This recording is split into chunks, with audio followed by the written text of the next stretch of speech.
If you don't want to get bad reviews on Vinted and don't want to lose money, then listen up, because here is Vinted fails that were completely my fault part 2. What happened to me next actually was yesterday, or actually yesterday and today. So yesterday someone bought like someone wrote me a message about a clothing package of 3 items, like 2 shirts and 1 hoodie, and she actually, together it was like 30 euros or something, and she wanted it for 25, and I said, okay, like let's do 27 or something.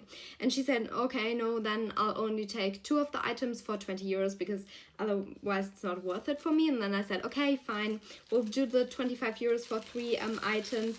Yeah, and then she bought it like over, this was on Vinted, over like the direct buy sell function, you know. And then today I searched for all the items to like package them and to send them away.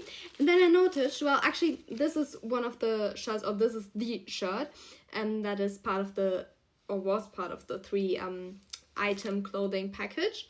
And I noticed that I already sold it the day before yesterday to someone else, but not via the direct buy function, but she paid it via PayPal.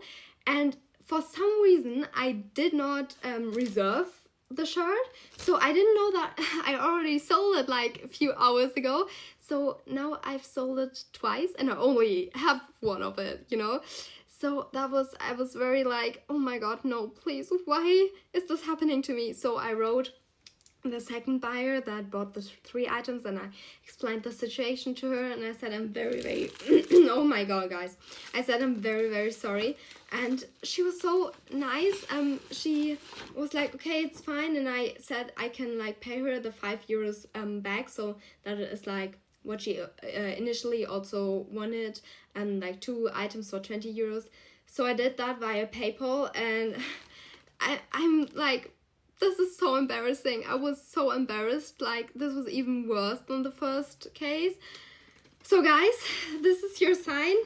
Every time you sell something, immediately like take it off the platform or reserve it, because this is no fun. It's so embarrassing. So like, don't forget that. This was part 2 of my Vinted fails. There is a third situation, so if you want to know what happened to me next and how maybe you can learn and prevent this from happening to you, then leave me a follow and I'll see you then.